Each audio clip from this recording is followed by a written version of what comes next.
అనగనగా ఆత్రేయపురంలో అనంతుడు అనే ఒక నిరుపేద బ్రాహ్మణుడు ఉండేవాడు. అతను కాస్త మందబుద్ధి కలవాడు, కాని అతని తండ్రి మాత్రం మహాపండితుడు. అనంతుడికి లక్ష్మి అనే ఒక తెలివైన అమ్మాయినిచ్చి వివాహం చేసిన తర్వాత అతని తండ్రి మరణిస్తాడు.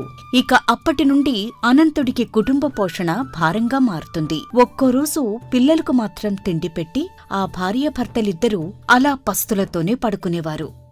ఏమండి, మీరిలా ఏమీ చేయకుండా ఇంట్లోనే కూర్చునుంటే మన కాపురం ఎలా చక్కబడుతుంది?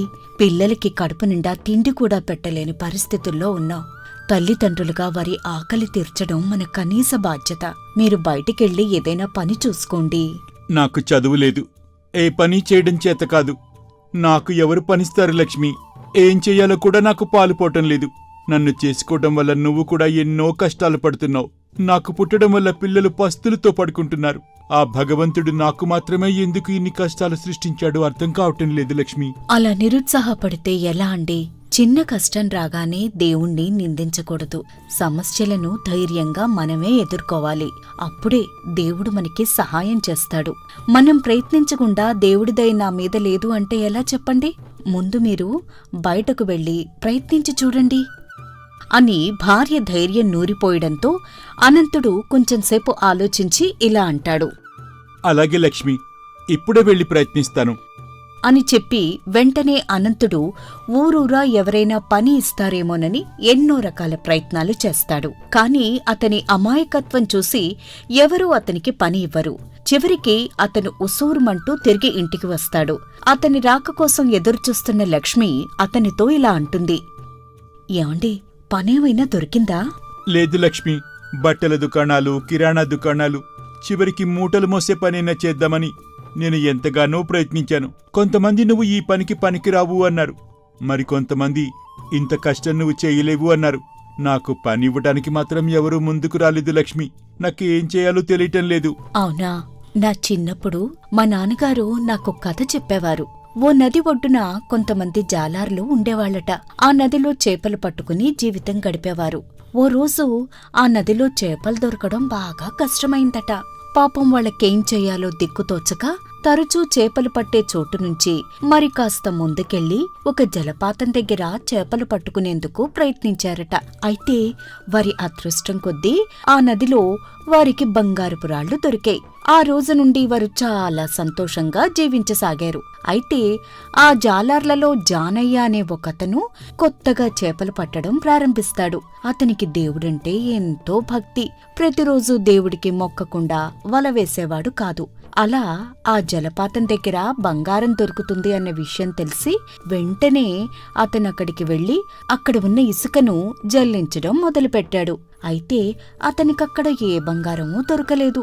ఇక నిరాశతో తిరిగి వచ్చిన అతను దేవుడి దగ్గరికెళ్ళి, దేవుడా, నేను నీకు రోజూ పూజ చేస్తున్నాను కదా, నువ్వు ఎందుకు నాకు అన్యాయం చేస్తున్నావు? కనీసం ఈ రోజైనా తప్పకుండా నాకక్కడ బంగారం దొరికేటట్టు చేయి దేవుడా అని మొక్కుకుని మళ్లీ వెళ్లి అక్కడ ఇసుకను జల్లిస్తూ ఉన్నాడట. అయితే అతనికి అప్పుడు కూడా బంగారం దొరకలేదట. ఇక అతనికి దేవుడి మీద చాలా కోపం వచ్చిందిట. నేను నీకు ఎన్ని పూజలు చేసినా నువ్వు నన్ను కరుణించడం లేదు, కనికరించడం లేదు. నీ కరుణ లేని ఈ బ్రతుకు నాకు అవసరం లేదు. నేనిప్పుడే చనిపోతాను అంటూ తలను పక్కనే ఉన్న బండరాయికేసి బాదుకోవడం మొదలు పెడతాడు. ఇంతలో అతనికి దేవుడు ప్రత్యక్షమవుతాడట. ఏమిటి జానయ్య ఇది? బంగారం దొరికి జలపాతం వద్దకు వెళ్లి ఇసుకను జల్లించకుండా పొలాలకు నీళ్లు పెట్టే పంటకాలవ వద్దకు వెళ్లి నువ్వు ఇసుకను జల్లిస్తే నీకు బంగారం ఎలా దొరుకుతుంది అని చెప్పి ఆ దేవుడు మాయమయ్యాడట. ఇప్పుడు చెప్పండి, ఈ కథను బట్టి మీకేం అర్థమైంది? అంటే నేను వెతకవలసిన చోట వెతకలేదంటావా? అవునండి, మీరేమో ఒక పండితుడి కుమారులు. మీరు వెళ్లి మూటలు మోస్తాను అంటే మీ మీద గౌరవంతో వాళ్ళు మిమ్మల్ని వద్దు అనే అంటారు. ఇక బట్టల దుకాణం, కిరాణా దుకాణం అంటే మీకా చదువులేదు కాబట్టి వాళ్ళు మిమ్మల్ని వద్దన్నారు. మరిప్పుడు నన్ను ఎక్కడికి వెళ్లి ప్రయత్నం చేయమంటావు లక్ష్మి? నాకైతే మార్గం కనిపించటం లేదు. నన్నేం చేయమంటావో నువ్వే చెప్పు అంటాడు అనంతుడు నిస్సహాయతతో తల పట్టుకుంటూ. అప్పుడు లక్ష్మి కొంచెంసేపు ఆలోచించి ఇలా అంటుంది. మన రాజుగారు దయాస్వభావుడని విన్నాను. మీరు వెళ్ళి ఆయన్ని దర్శించుకుని మన పరిస్థితి గురించి ఆయనకు వివరంగా చెప్పి సహాయం అడగండి. మీకాయన తప్పక సహాయం చేస్తారని నేననుకుంటున్నాను. నీ సలహా బాగానే ఉంది. సరే, అలాగే నేను వెంటనే బయలుదేరి రాజుగారి వద్దకి వెళ్తాను. కానీ నాకేదైనా దానంగా ఇచ్చినప్పుడు ఆశీర్వదించడం ఎలాగో కూడా నాకు తెలీదే. అయ్యో, అదేం పెద్ద సమస్య కాదండి.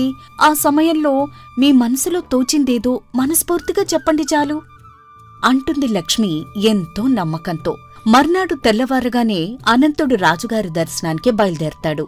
రాజభవంతి వద్దకు చేరగానే భటులు అతన్ని రాజు దగ్గరకు తీసుకువెళతారు. అతడు రాజుకు తన దయనీయమైన పరిస్థితిని గురించి విన్నవిస్తాడు.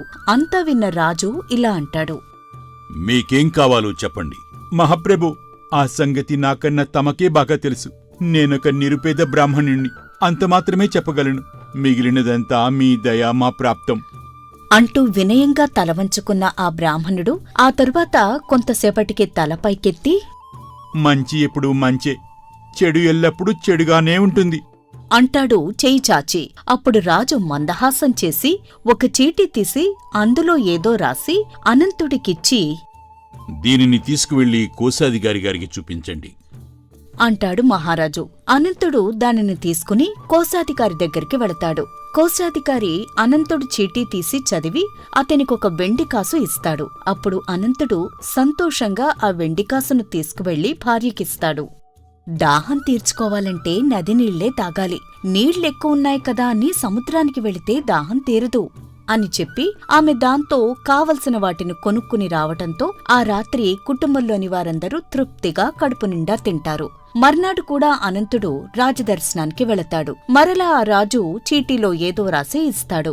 దాన్ని అతడు కోశాధికారికి చూపగానే అతడు మరో వెండికాసు ఇస్తాడు. ఇలాగే 3-4 రోజులు గడుస్తాయి. దానిని చూసిన కాపలా భటుడికి అనంతుడు ఎందుకిలా రోజూ తప్పకుండా వస్తున్నాడో తెలుసుకోవాలన్న ఉత్సుకత కలుగుతుంది. అతని పక్కన ఉన్న భటుడితో ఇలా అంటాడు. ఊరే, ఈ పంతులు రోజు రాజుగారి వద్దకు వచ్చి ఏదో చెప్తున్నాడు రా. అది నీ రాజుగారి సీటీ ఎత్తున్నాడు. అది పుచ్చుకుని ఇతను వెళ్ళిపోతున్నాడు. ఇంతకీ ఆ సీటీలో ఏమున్నట్టు? నాకు మాత్రం ఏం తెలుసురా.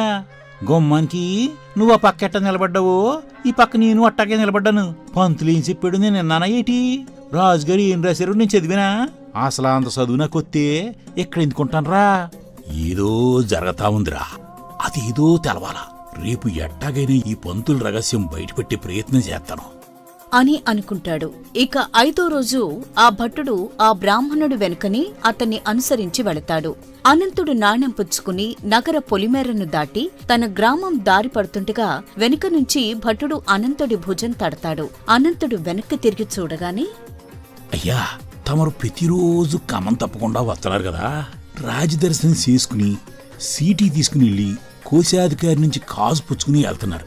మరి మిమ్మల్ని రాజదర్శనానికి నేను రోజు ఉచితంగా పంపిస్తున్నాను కదా, నన్ను మీరు అసలు పట్టించుకోవట్లేదేటండి? మీరు తీసుకునే చేత్తోనే నాకు కూడా కొంచెం ఇస్తే బాగుండదు కదా, కాబట్టి నాకు ఇవ్వాల్సిన అంటూ ఉండగా భటుడి మాటలను పూర్తవకముందే అనంతుడు వెనక్కి తిరిగి చూడకుండా తన గ్రామం కేసి వేగంగా వెళ్ళిపోతాడు. మర్నాడు అనంతుడు యథాప్రకారం రాసును చూడటానికి వస్తాడు. అనంతుణ్ణి చూసిన ఆ భటుడు అతను తన దగ్గరికి రాగానే ఇలా అంటాడు.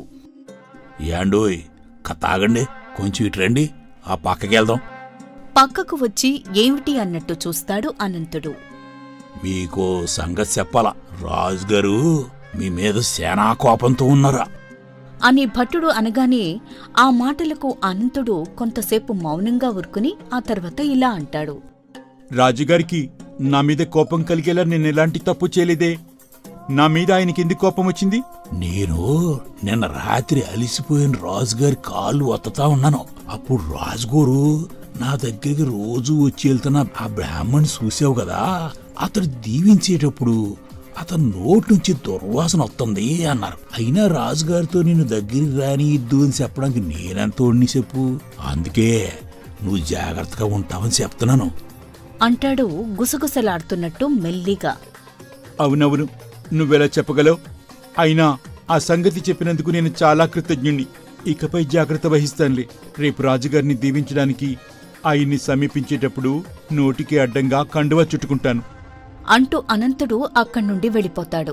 మర్నాడు అనంతుడు రాజదర్శనానికి వెళ్ళినప్పుడు నోటికి ముక్కుకు అడ్డంగా కండువాను చుట్టుకుని వెళతాడు. అదృష్టవశాత్తు రాజు దాని గురించి ఆరా తీయకుండా ఎప్పటిలాగే చీటీ ఇచ్చి పంపేస్తాడు. ఇక ఆనాటి రాత్రి ఆ భటుడు రాజుగారి వద్దకు వచ్చి ఇలా అంటాడు. పెబో, రోజు పొద్దున్నే తమ దర్శనానికి వచ్చే అనంతుడు మహా పొగరబోతుండే అంటాడు యథాలాపంగా. అంతవరకు పడుకున్న రాజు లేచి కూర్చుంటూ, ఎందుకలా చెబుతున్నావు? ఎంతో వినయం చూపుతూ భగవద్భక్తి గల మృదు స్వభావిలా కనిపిస్తాడే అతను రోజు నన్ను దీవిస్తాడు కూడా. కానీ ఈ రోజు అతను నోటికాటంగా కండువా చుట్టుకురావడం తమరు గమనించారా ప్రభు? చూశాను. బహుశా పన్ను నొప్పి లాంటిదేదో ఉండి ఉంటుంది. ఇందులో పట్టించుకోవాల్సిన విషయం ఉంది. అతను చేసిన తప్పే ఉంది. కాదు ప్రభు, ఎందుకలా చుట్టుకున్నావని నేను అడిగితే అతను ఏం చెప్పాడు తెలుసా? అతను దీవించడానికి మీకు దగ్గరగా వచ్చినప్పుడు మీ చెవి నుంచి వెలువడే దుర్వాసన భరించలేక అతను అలా చుట్టుకుంటున్నాను అని చెప్పాడు ప్రభు అంటాడు ఆ భటుడు. ఆ మాట విన్న రాజు ఆ తర్వాత మరేం మాట్లాడడు. గాఢంగా నిట్టూర్చి పడుకుంటాడు. అయితే రోజూ అనంతుడు తనను దీవిస్తూ చెప్పే మంచి ఎప్పుడూ మంచి, చెడు ఎల్లప్పుడూ చెడుగానే ఉంటుంది అనే మాట ఆయన మనసులో కదలాడుతుంది. మరుసటి రోజు అనంతుడు రాజభవనంలోకి మామూలుగా వచ్చి రాజు వద్దకు రాగానే నోటికి గుడ్డ కట్టుకోవడం గమనిస్తాడు మహారాజు.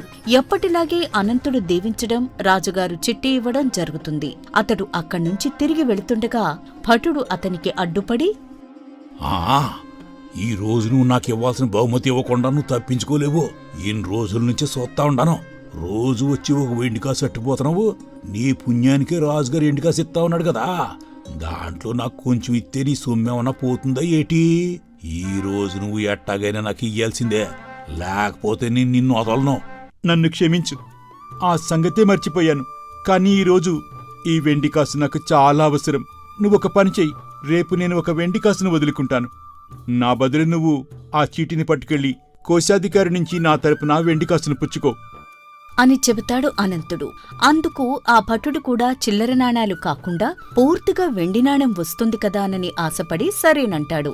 ఆ తరువాత అనంతుడు వెంటనే ఇంటికి వచ్చి అక్కడ జరిగిందంతా తన భార్య లక్ష్మికి చెప్తాడు. అప్పుడు లక్ష్మి కొంతసేపు ఆలోచించి, అయితే నేనొక ఉపాయం చెప్తాను. రేపు మీరు రాజుగారి దగ్గరికి మీరు వెళ్ళినప్పుడు ఆయనను దీవించి ఆయన చెవిలో నేను చెప్పినట్టుగా చెప్పండి, మీ సమస్య తీరిపోతుంది అని అనంతుడు రాజుగారి చెవిలో ఏం చెప్పాలో లక్ష్మి అనంతుడి చెవిలో చెబుతుంది. ఎప్పటిలాగే అనంతుడు రాజుగారి దర్శనానికి వెళతాడు. రాజుగారిని దీవించి రాజుగారి చెవిలో లక్ష్మి చెప్పిన విధంగా చెబుతాడు. రాజుగారు అతనికి చీటీ ఇచ్చి పంపిస్తారు. అనంతుడు కోశాధికారి వద్దకు వెళ్లే మార్గంలో భటుడు సిద్ధంగా ఉంటాడు. ఇదిగో, ఈరోజు ఈ చిట్టి తీసుకువెళ్ళి కోశాధికారి ఇచ్చేది కూడా నువ్వే తీసుకో. ఇప్పుడు నీకు సంతోషమేనా?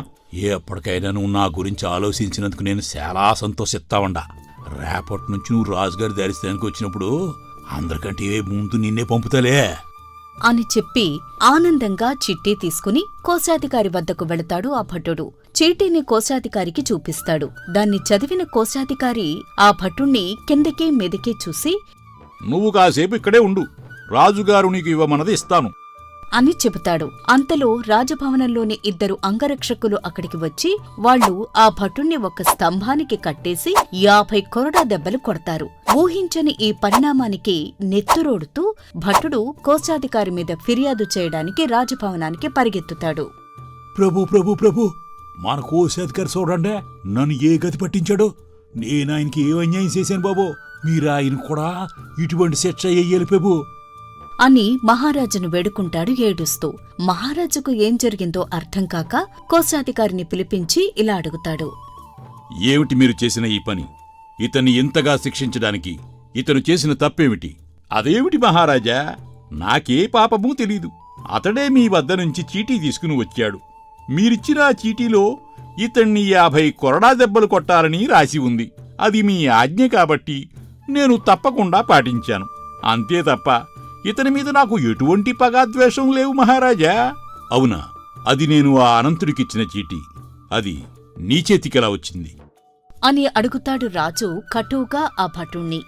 ప్రభు, నేను అనంతుడిని మీ దగ్గరికి రోజు పంపిస్తున్నందుకు ఓ బహుమతి అడిగానంతే.